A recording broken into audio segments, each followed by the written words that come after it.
जब पूरा शहर पटाखों के धमाकों से गूंज रहा था, मैं, पापा और एक दिया कमरे में खामोश थे। मैं ज़रा पीछे ले जाता हूँ। तारीख 17 अक्टूबर 2024।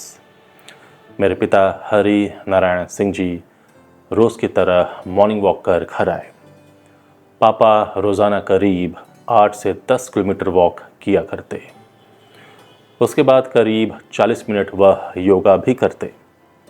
मैं अपने कमरे से निकलकर पापा से कुछ बातचीत करने के लिए आया। रोज़ सुबह सब परिवार एक साथ बैठकर चाय या काढ़ा पीते हैं, नाश्ता भी साथ ही करते। पापा ने उस दिन योगा नहीं किया। वह वॉक से आकर अपना पसीना सफ़ेद गमछा से पोंछते हुए बोले कि बेटा, कुछ दिनों से मुझे ज़्यादा हफ़नी महसूस हो रही है। मैंने कहा कि पापा, आप रोज़ 10 किलोमीटर वॉक करते हैं, 2-3 तल्ला सीढ़ी भी चढ़ते उतरते हैं, उसके बाद योगा भी करते हैं, इसलिए हफ़नी ज़्यादा हो रही होगी। इसे घटाना चाहिए। आप ज़्यादा से ज़्यादा 3 से 4 किलोमीटर ही वॉक किया करें। उन्होंने फिर कहा कि नहीं, यह कोई सामान्य हफ़नी नहीं लग रही है, एक बार मुझे डॉक्टर से दिखा दो। देर न करते हुए हम लोग पास के सैमफोर्ड अस्पताल चले गए। वहाँ फिजिशियन ने पापा का चेकअप किया। डॉक्टर ने आला लगाया और पापा की ब्रीदिंग चेक की। डॉक्टर के चेहरे का एक्सप्रेशन अचानक बदला। उनकी आंखों का भाव अचानक से बदल गया। डॉक्टर ने कहा कि एक एक्सरे करना पड़ेगा। हमने उसी वक्त वहीं एक्सरे कराया। डॉक्टर ने रिपोर्ट देखी और कहा कि लंग्स में पानी भरा हुआ है। फिर उन्होंने पापा को कहा कि सर, अभी आप घर जाएं, चिंता की बात नहीं है, सीनियर डॉक्टर से कंसल्ट करके ट्रीटमेंट शुरू किया जा सकता है। लेकिन डॉक्टर ने मुझे हल्का इशारा करते हुए रुकने के लिए कहा। पापा को मैंने कहा कि आप 2 मिनट बाहर बैठिए, मैं दवा लिखवा लेता हूँ और किस डॉक्टर से संपर्क करना है बात कर लेता हूँ। मैं फिर से डॉक्टर के कैबिन में गया। डॉक्टर ने कहा कि मुझे कुछ संदिग्ध सा दिख रहा है।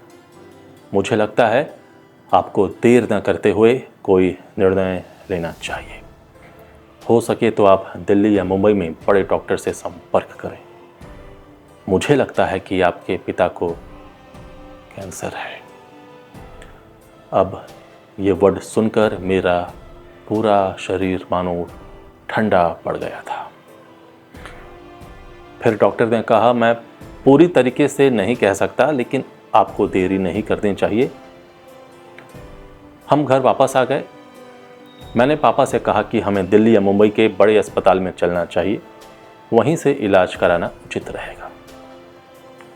पापा ने कहा कि एक बार डॉक्टर देबुका जी के यहाँ चलते हैं, क्योंकि डॉक्टर देबुका पापा के बहुत अच्छे मित्र हैं और उनकी पत्नी डॉक्टर रेखा देबुका मेरी मां की घनिष्ठ मित्रों में से एक हैं। पापा ने कहा कि उनसे भी कुछ सलाह लेनी है, क्योंकि मुझे रिब केज के पास भी थोड़ा दर्द महसूस होता है। मैंने पूछा, कब से? उन्होंने कहा कि पहले चलो। हम डॉक्टर देबुका जी के यहाँ गए। उन्होंने एक्सरे रिपोर्ट देखी। फिर पापा ने कहा कि कुछ दिन पहले वह पास के शिव मंदिर में सीढ़ी से फिसल गए थे, लेकिन तुरंत संभल भी गए, उठ भी गए। लेकिन रिब केज के आसपास थोड़ा दर्द तभी से महसूस हो रहा है। मैंने पापा की तरफ देखा और मन में सवाल किया कि इसका जिक्र तो पापा ने कभी नहीं किया। तभी देबुका अंकल ने पापा को कहा कि सर, 1-2 टेस्ट कल सुबह ही करवा लेना चाहिए, फिर हमें निर्णय लेना चाहिए। अभी रात होने को है, रेडियोलॉजी बंद हो गया होगा। कल सुबह आप लोग रेडियोलॉजी जाकर 1-2 टेस्ट करवा लीजिए। मैंने लिख दिया है, आप सुबह चले जाइए। सुबह होते ही हम रेडियोलॉजी सेंटर पहुंच स्पाइन और सिटी चेस्ट करवाया। फिर शाम को मैं रिपोर्ट कलेक्ट करने गया और जब मैंने रिपोर्ट देखा तो मैं शॉक्ड हो गया। मैं समझ चुका था कि पापा को कैंसर हुआ है और ज़्यादा फैला हुआ है। लेकिन मैं नर्वस नहीं हुआ, खुद को संभाला। रिपोर्ट लेकर मैं सीधे देबुका अंकल से मिलने चला गया। अंकल ने रिपोर्ट देखी और बताया कि मुझे तो कंफर्म कैंसर ही लग रहा है। मुझे लगता है कि आप लोगों को जल्द एम्स जाना चाहिए। थोड़ी देर बाद पापा भी डॉक्टर देबुका के यहाँ पहुँचे। मेरा छोटा भाई राहुल उन्हें लेकर वहाँ पहुँचा। देबुका अंकल ने पापा को कहा कि सर, मुझे लगता है कि आपको इस रिपोर्ट की जानकारी होनी चाहिए। पापा ने कहा कि कुछ सीरियस तो है, यह मैं महसूस कर सकता हूँ। उन्होंने पापा को कहा कि सर, मुझे लगता है कि आप जितनी जल्दी हो एम्स चले जाएं, वहाँ से इलाज शुरू करवाएं। पापा ने कहा कि खुलकर बताइए ना कि हुआ क्या है। उन्होंने कहा कि सर, मुझे लगता है कि कैंसर है, लेकिन घबराने की बात नहीं है, आजकल इसका इलाज आसान हो गया है। पापा ने जब सुना तो कोई रिएक्शन नहीं दिया। पापा मुस्कुराए और बोले कि कोई बात नहीं, अब जो है उससे लड़ना ही है।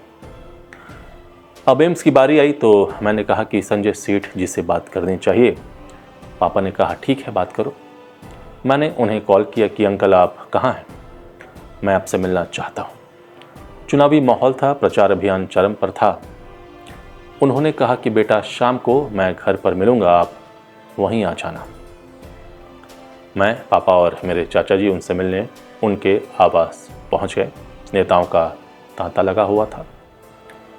पापा को देखते ही संजय सेठ जी ने कहा, भैया आप क्यों आ गए, मैं ही आ गया होता। पापा ने कहा कि क्या मैं आपसे मिलने नहीं आ सकता। संजय सेठ जी ने कहा कि भैया, आपका घर है, आप कभी भी आ जा सकते हैं। मैंने संजय सेठ जी से कहा कि मुझे कुछ प्राइवेट में बात करते हैं। संजय सेठ जी ने हॉल को खाली करवाया। मैंने संजय सेठ जी को पूरी बात बताई और कहा कि अंकल, एम्स में ट्रीटमेंट करवाना चाहते हैं हम लोग। उन्होंने कहा कि मैं लेटर बनवा देता हूँ, लेकिन भैया एम्स से बेटर मेदांता रहेगा। वहाँ के चेयरमैन त्रेहान जी मेरे परिचित भी हैं। एम्स में बहुत जदोजहद भी रहती है, मेदांता भी अच्छा ऑप्शन है। हम अगले दिन सुबह दिल्ली निकल गए। चूँकि सरकारी संस्थानों में सांसदों के लेटर का अपना महत्व होता है, संजय सेठ जी के दिल्ली ऑफिस से लेटर लेकर हम पहुंच गए एम्स, यानी 20 तारीख को। इसी बीच मैं रांची के एक बड़े कैंसर स्पेशलिस्ट के संपर्क में भी था। उन्होंने बड़ी मदद भी की। मैं उन्हें रिपोर्ट भेज चुका था, फ़ोन पर बात भी हो गई थी। उन्होंने मुझे बता दिया था कि बीमारी बहुत गंभीर है और पापा को 4th स्टेज लंग कैंसर है। उन्होंने एक निर्धारित समय भी बतला दिया था। यह बात मैंने अपने अंदर रखी। मैंने पापा को इसके बारे में कुछ भी नहीं बताया। क्या बताता कि आपके पास बस 1 साल का वक्त है। खैर, लेटर लेकर हम एम्स गए। कड़ी धूप थी। मैंने पापा को छांव में बिठाया, वहाँ लेटर दिया, लेकिन वहाँ की एक्टिवनेस देखकर लगा कि एम्स में काफ़ी समय लग सकता है, काफ़ी भटकना पड़ेगा। हमारे पास समय कम था, चूँकि लंग्स में पानी भरा हुआ था और मुझे लगा कि देर करना उचित नहीं रहेगा। फिर निर्णय लिया गया कि मेदांता गुरुग्राम ही सही रहेगा। सो हमने कैब की और हम तुरंत मेदांता गुरुग्राम की ओर चल दिए। मेदांता पहुंचते ही वहां सबसे पहले हमने पल्मोनोलॉजिस्ट को दिखाया। डॉक्टर ने पहले हुए टेस्ट की रिपोर्ट्स को देखा, कहा कि प्लूरल करना होगा, यानी लंग से पानी निकालना होगा। इसके बाद एक युवा डॉक्टर आए, वह इसी में स्पेशलिस्ट थे, वह रायपुर के थे। पापा ने उनसे पूछा कि पानी निकालते वक्त दर्द तो नहीं होगा।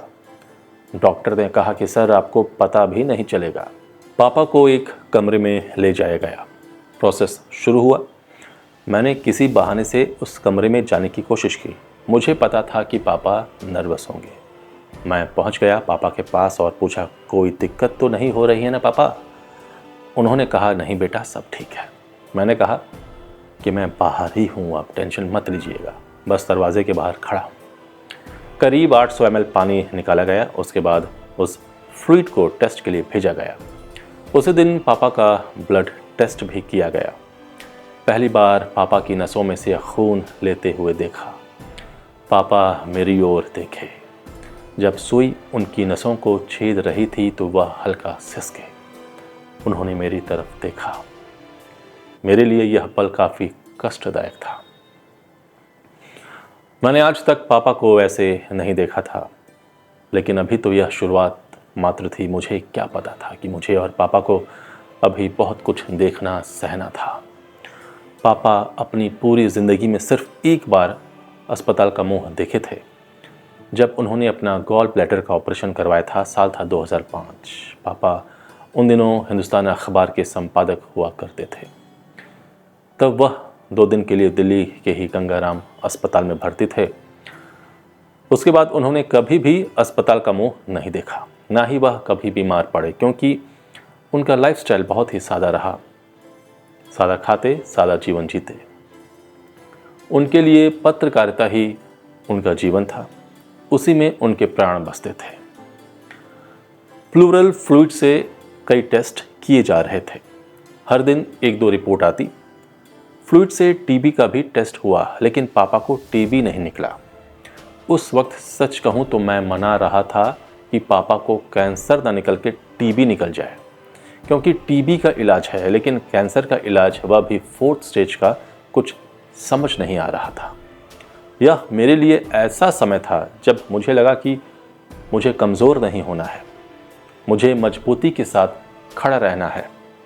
कभी कभी तो लग रहा था कि मैं गिर जाऊंगा, लेकिन अंदर से मैं खुद को कहता, पापा को देखना है, हार नहीं माननी है, अभी बहुत लड़ाई लड़नी है। कुछ और रिपोर्ट आई और फ्लूइड से यह पता चल गया कि पापा को कैंसर ही है, क्योंकि उसमें कैंसर पार्टिकल्स दिखे। अब बारी थी पेट सिटी स्कैन की। पापा को कैनुला लगा, नसों में इंसर्ट किया जाता है। इसके ज़रिए दवा डाली गई। फिर पापा ने मेरी ओर देखा। मैं पिता के दर्द को सिर्फ देख सकता था, महसूस कर सकता था। सह तो वही रहे थे। फिर पीने के लिए 2 बोतल लिक्विड दिया गया। मीठा था। एक छोटे ठंडे कमरे में पापा को बिठा दिया गया। उस कमरे के आसपास रेडिएशन का भी खतरा था। मुझे बाहर बैठने को कहा गया। कुछ 10 मिनट बीते होंगे। पता नहीं, मुझे आभास हुआ कि पापा मुझे याद कर रहे हैं। मैं सीधे उस कमरे में चला गया। पापा कांप रहे थे। मुझे अंदर से लगा कि पापा को एसी पसंद नहीं है, इसलिए मैं उस कमरे की ओर दौड़ा। ऊपर से वह कमरा बहुत चिल्ड था। मैंने तुरंत सिस्टर को कहा कि ये यहाँ नहीं बैठ पाएंगे, या तो एसी बंद करें, नहीं तो इन्हें हीटर दिया जाए। एसी सेंट्रलाइज था। फिर हीटर का प्रबंध हुआ। उसके बाद पेट सिटी स्कैन हुआ। जब रिपोर्ट आई तो पता चला कि पापा को कैंसर है और कैंसर काफ़ी फैला हुआ है। पापा कैंसर के आखिरी पड़ाव पर थे, यानी 4th stage lung cancer. Report देखकर डॉक्टर ने पापा को कहा कि चिंता की बात नहीं है, आजकल कैंसर का इलाज बहुत अच्छा हो गया है, टारगेट बेस्ड इलाज भी संभव है, सो आप बायोप्सी करवा लीजिए। सच कहूँ तो मैं बायोप्सी के लिए मन से तैयार नहीं था। कई किस्से सुन चुका था, लेकिन बायोप्सी के बाद ही कैंसर का वेरिएंट और टारगेट पता चलता। सो बायोप्सी करवाना ज़रूरी हो गया। बायोप्सी के लिए एक तारीख निर्धारित हुई। बायोप्सी वाले दिन पापा ने पूछा कि यह कैसे करते हैं। मैंने उन्हें प्रोसेस बताया। बताते हुए मैं अपनी पीड़ा को कैसे लिखूं पता नहीं, समझा जा सकता है। मैं और पापा कभी अखबार की हेडलाइन डिस्कस करते, आज हम कैंसर के बारे में बात कर रहे थे। खैर, पापा को बायोप्सी के लिए ले जाने लगा। अचानक पापा का दाहिना पैर तन गया। पापा ने कहा कि बहुत खिंचाव हो रहा है। मैंने पैर सहलाया, फिर थोड़ी देर में ठीक हो गया और पापा की बायोप्सी हुई। बायोप्सी की रिपोर्ट आने में 1 हफ्ते का वक्त लगना था। इस बीच लंग्स से पानी निकालने के बाद पापा की खांसी बढ़ गई थी। फूल वाली खांसी आने लगी थी। पापा रात में कई बार खांसते। हर खांसी पर मेरा कलेजा मानो बाहर निकल जाता। मैं रात भर जगकर पापा की पीठ को सहलाता, उनके पैरों को दबाता।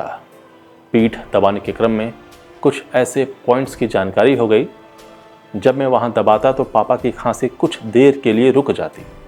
उसके बाद मैं यही फार्मूला अप्लाई करता। यह सिलसिला 1 हफ्ता चला, जब तक बायोप्सी की रिपोर्ट नहीं आई। यह 1 हफ्ता बहुत ही कठिन था। पता नहीं कितनी रात मैं रोया, पापा का पैर दबाते उनके पैरों पर सो जाता। ज़ोर से रो भी नहीं सकता था, सिसक भी नहीं सकता था, और तो और आंखों में आंसू भी नहीं रख सकता था, क्योंकि अगर मैं टूटता तो पापा भी टूट जाते। उसके बाद बायोप्सी की जब रिपोर्ट आई तो पल्मोलॉजिस्ट ने ऑन्कोलॉजिस्ट को रेफ़र कर दिया। हम मेदांता के 10वें तल्ले पर ऑन्कोलॉजी डिपार्टमेंट में गए। घुसते ही वहाँ बड़े और मोटे अक्षरों में लिखा कैंसर। पापा की भी नज़र उस पर पड़ी। मैंने कभी सोचा भी नहीं था कि यह दिन भी हमें देखने होंगे। हमने रसीद कटवाई और हमारा नंबर आया। फिर हम ऑन्कोलॉजिस्ट के पास गए। भारत के सबसे बड़े कैंसर स्पेशलिस्ट की टीम के वह डॉक्टर थे। डॉक्टर ने पापा की रिपोर्ट देखी। उन्होंने पापा से पूछा कि आप किस लिए आए हैं, क्या आपको पता है? पापा ने डॉक्टर को कहा, जी मुझे कैंसर है, मुझे पता है, आप खुलकर बात कर सकते हैं। डॉक्टर ने कहा कि सर कैंसर थोड़ा फैला हुआ है, हम ट्रीटमेंट प्लान बनाते हैं। उसके बाद पापा ने डॉक्टर से डायरेक्ट पूछा, बचने की कोई उम्मीद है? डॉक्टर यह सुनकर शॉक्ड हो गए कि कोई मरीज़ उनसे डायरेक्ट पूछ रहा है कि बचने की कोई उम्मीद है या नहीं। पापा ने कहा, जी मैं यह इसलिए पूछ रहा हूँ कि अगर बचने की कोई उम्मीद है तब तो इलाज कीजिए, नहीं तो मुझे जाने दीजिए। डॉक्टर ने कहा कि सर इलाज संभव है, तभी तो मैं यहाँ हूँ, आप चिंता ना करें, 1 हफ्ते के बाद ट्रीटमेंट शुरू करते हैं। पापा ने कहा कि तब मैं छठ पूजा के बाद ही आता हूँ, क्योंकि मैं भी छठ करता हूँ और मेरी पत्नी भी छठ करती हैं। उसके बाद का मुझे डेट दे दीजिए। डॉक्टर ने छठ पूजा के बाद का डेट दे दिया। इसी बीच पापा बाहर गए, लेकिन डॉक्टर ने इशारे से मुझे रुकने को कहा। डॉक्टरों का यह इशारा बहुत ही खौफनाक होता है। मैंने मन में कहा कि अब यह भी डराएंगे क्या। मैं रुका और पूछा, मैं समझ चुका था कि डॉक्टर क्या कहने वाले थे। मैं ये सुनने वाला नहीं था कि अब पापा के पास कितना वक्त है। लेकिन डॉक्टर ने कहा कि हमें टारगेट नहीं मिल पाया है, लेकिन एक और टेस्ट होता है, नाम है कार्डिन टेस्ट। इसे लिक्विड बायोप्सी भी कहते हैं। सैंपल को अमेरिकी लैब में भेजा जाता है। डॉक्टर ने कहा कि इसमें 10% चांस होता है कि हमें टारगेट मिल जाए। पहले भी कुछ मामलों में यह सफल हो पाया है। टारगेट मिलने के बाद ट्रीटमेंट प्लान आसानी से तैयार किया जा सकता है और इसमें सर्वाइवल रेट ज़्यादा होता है। मैंने कहा कि ठीक है, यह टेस्ट हम करवाने को तैयार हैं।